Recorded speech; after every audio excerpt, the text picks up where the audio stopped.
Boccolini, and this week, at time of filming at least, it is quite hot where I live. It's been hot all week.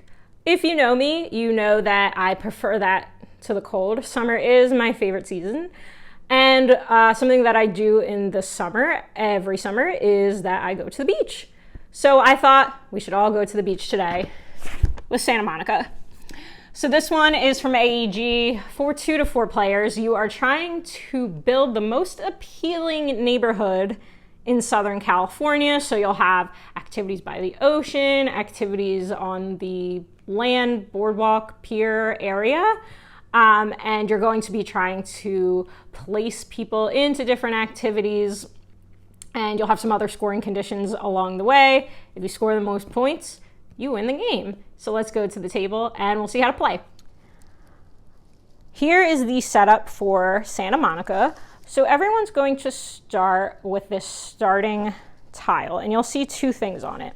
The first thing you'll see is the people that you're going to start with. So the green people are VIPs, and if they visit certain places, you'll get points. And the orange people are tourists. They have a camera around their neck. The other people that you'll see are locals. They are wearing sunglasses because they are very cool and not touristy. So my card lets me start with 1 VIP and 2 tourists. The other thing you'll see is this scoring condition. So I get 1 point for each of the shopping tourist places visited on the street. So I'm going to pick a card that will show you what that is. So I'm going to place my people down here at the bottom. Picking cards, you'll pick from this front row here, this one at the bottom. So you'll see there are 2 different types of cards. There's a beach card, which will go up here because the water will align and you'll have the beach up here. And they can go on either side of the starting tile. You'll also have a street card, which is this, and you'll see that aligns at the bottom here, and again, it can place on either side, and you'll place them. You will also notice this purple person and this purple truck. Okay. The purple person is called the foodie. Now, the foodie starts 2 cards behind the food truck. It doesn't matter which cards, you just randomly pick. The foodie allows you to move any person 1 space. The food truck, when you pick, and the foodie is activated when you pick the card above it and then you move it. Okay. The food truck, same thing. I pick the card above it. I get a sand dollar. A sand dollar can be used, you can save them up, score them at the end, or you can use them to take certain actions. So you'll pick 2 of these randomly for every game. This one, if I pay 1 sand dollar, I can take a card from the front and I can move 3 tourists up to 1 space each. This one, I can pay 2 sand dollars. I can take a card from the front. I can swap 2 cards in my city. So if I need something to be closer to where people are so they can more easily move into it. And then I can remove 0 or 2 people from your city. That's important if you think they're not going to be able to get placed in an activity, because you will get negative points for cards with people on them who the people have nothing to do. Lastly, you'll have these endgame scoring conditions, scoring a wave group, scoring these street and beach cards together, and unfilled activities and unplaced people. So we'll go over that at the end. So to start, I'm going to have the starting player Seagull token. And to start, I am going to pick a card. So I'm going to pick this card. This is a street level card. It's called the Camo Lodge. So you'll see that this one has a shopping and a tourist location symbol on it. If you remember from my starting tile, if my VIP visits this location, I get this footprint tile. Once the VIP visits, I put it on the card and I get some points for that, but they haven't gone there yet. You'll also see that it's got some stuff on it. Now, the stuff here is the immediate condition, and then if it had something on the right side, that would be a scoring condition. So this card actually allows me to get 4 tourists, and I can move 8 of them up to 1 space. So that's actually a lot. So I'm going to get 4 tourists, and I'll place them here. They're taking a nap right now. And now I can move 8 of them up to 1 space. If they're on my starting tile, I can move them like this, or I can move them like this. So think of a starting tile as 2 cards together. So I can move them 1, right? If I want to move them 1, blah, blah, blah. I don't even have 8 of them. So they'll stay here for now, and I'll move these 2 over. All right, I'm done my turn. I'm going to slide this card down, and then I'm going to refill from the deck. So now let's say I want to take a beach card. Okay, so I'm just going to take this card, and it goes up top here next to the beach, and you'll see it has a little wave symbol. Now this card immediately lets me move 1 person, but it can be a tourist, local, or a VIP, up to 3 spaces. So we know we wanted my VIP to be on this shopping camera tourist location. So if I move them there, I get to put this little footprint down and score it later, and so on. I will keep filling up the refilling the rows from the deck. You will see that some cards want people to do activities. So for example, this beach card wants 2 people to play cornhole or bago, or whatever you regionally call it. I think it's like cornhole on ESPN, but I think regionally where I live, people call it bago a lot. Anyway, you're throwing the bean bags into the board with the hole. So let's say I place that. Again, it can be anywhere. If I can move 2 tourists into that card by taking cards with movement conditions on them, I'll get 4 points. So I don't want to have more than 2, because then they can't play. Apparently this is 2-person bago. We're not doing teams. And I also have this scoring condition here. 2 points if I'm adjacent to anything with the shopping symbol, whether it's above, below, to the left, or to the right of this card. So I might try to put some shopping symbol cards next to it and below it. There is one more interesting card that I want to point out, and that is this one. So this one gives you a lot, and it's also got a lot of symbols, so it can count for a lot of things. Gives you 4 tourists, a local, and a sand dollar. The only thing is no cards to the left of this card. This is the beginning of the pier. So I cannot put it here because there's cards to the left of it. I have to put it here, and then I cannot put any more beach cards over there. They must all line up here, which, like, it would have been nice to put this here because it would have been adjacent to a shopping thing and I could have gotten points. So there's a little bit of strategizing. If you get that card, you have to decide, what to do with it. And overall, you're just going to be placing, taking turns, trying to move people into activities, maybe trying to get your VIP to make footprints and visit the places you want them to go. Once the first person has 14 cards placed, not counting the starting tile, the game is going, that's going to trigger the end, so everybody takes one more turn of placing a card, and then you're going to count up all your points based on the scoring conditions, and whoever has the most points wins. So I'm going to show you what a fully scored game looks like. So final scoring for Santa Monica. First, we are going through the activity rings. So remember these dotted lines where you are placing people to get points. So I did have 2 people doing this activity, 2 tourists. And then I also had 2 people, this could have been anyone, could have been the VIP, the local, or the tourist hanging out on the beach. So we're scoring those. Next, we're scoring our VIPs. So my VIP wanted a point for every shopping tourist location on the street, and they did visit this one. Since it has 2 location tags, the rulebook says you get 2 points. So I will get 2 points for my VIP being at the Camo Lodge.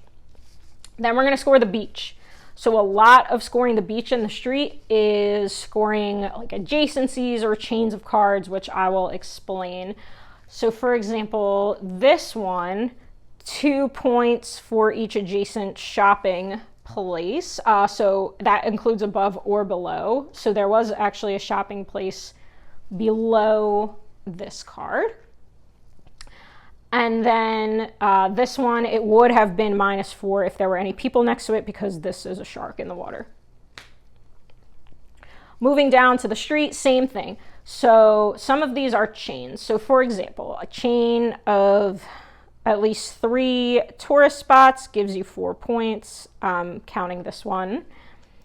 And then sometimes it'll be that you want to have a chain of at least 5, but then however many you have is that number of points. So if I had a chain of like 7 palm tree places, I would get 7 points.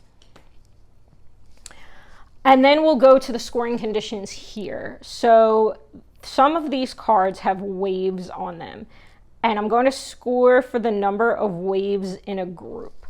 So the waves are like this. So if I have 1 wave, it's 1 point. If I have 2, it's 3, up to 4 waves, which is 10 points.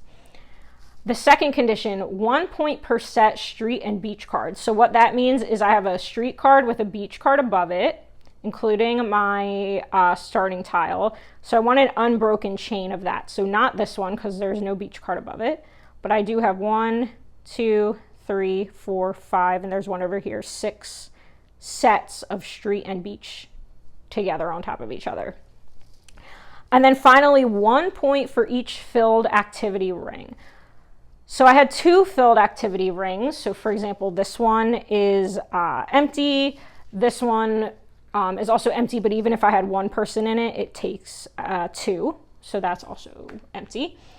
And then -1 for every 2 unplaced people. So unplaced people are not in activity rings. They are doing whatever else. So my 3 tourists here at the end are hanging out in the free-ish parking.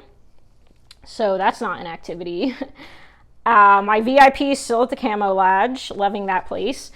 And then my local over here has been at the Carlu Theater seeing a movie that, I assume this is one movie called Dogface Butterfly, and not 2 movies, one called Dogface, one called Butterfly. But they have been, oh, you know what? No, they're placed. This just isn't full. Okay, well, they have been doing something with their time. So that wouldn't get the point for being filled, but that local is not unplaced. So actually it's just the tourists and the VIP who are unplaced. So that's -1 for every 2, so -2. Once everybody has totaled their scores, you just add them up. If there's a tie, it's based on the number of sand dollars. So if you kept sand dollars, like I kept 7 in the end, that's a tiebreaker. There are, I think, 2 more levels of tiebreaker if you do end up having the same number of sand dollars as somebody else. But that is Santa Monica. So let's go back and talk about final thoughts.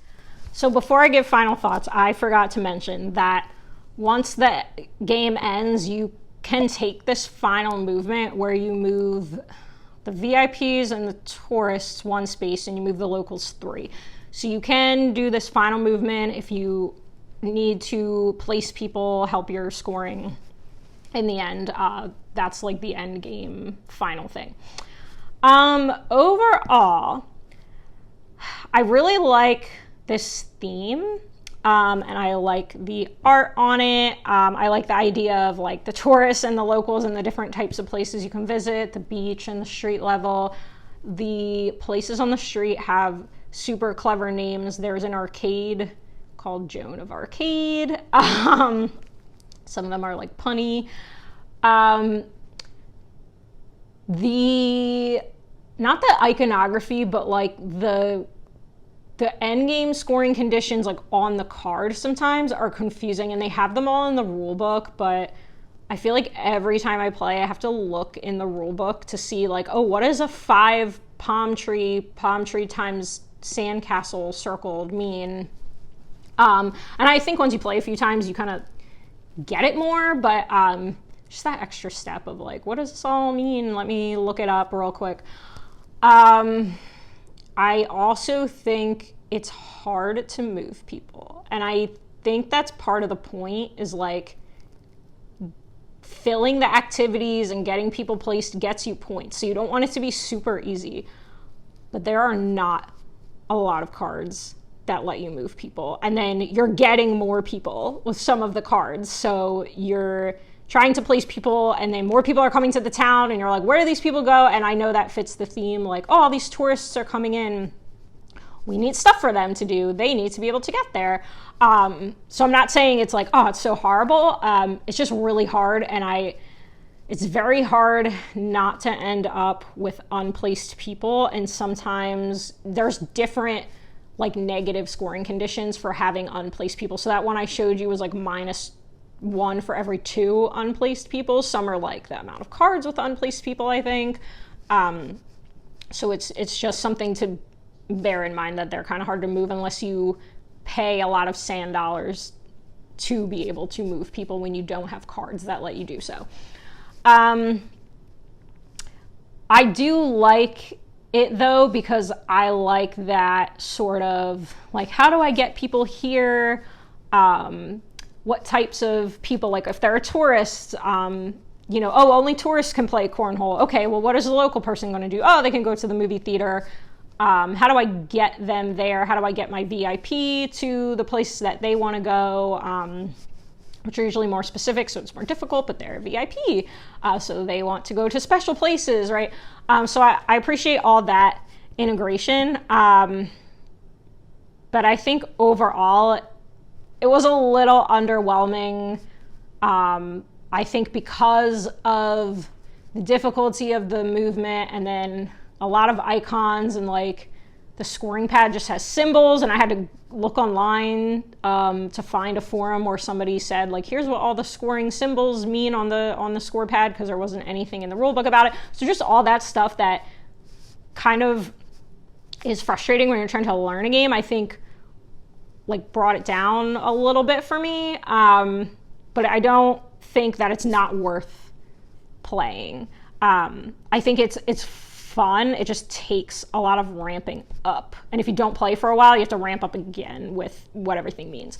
All of that said, 6.5 out of 10 for Santa Monica.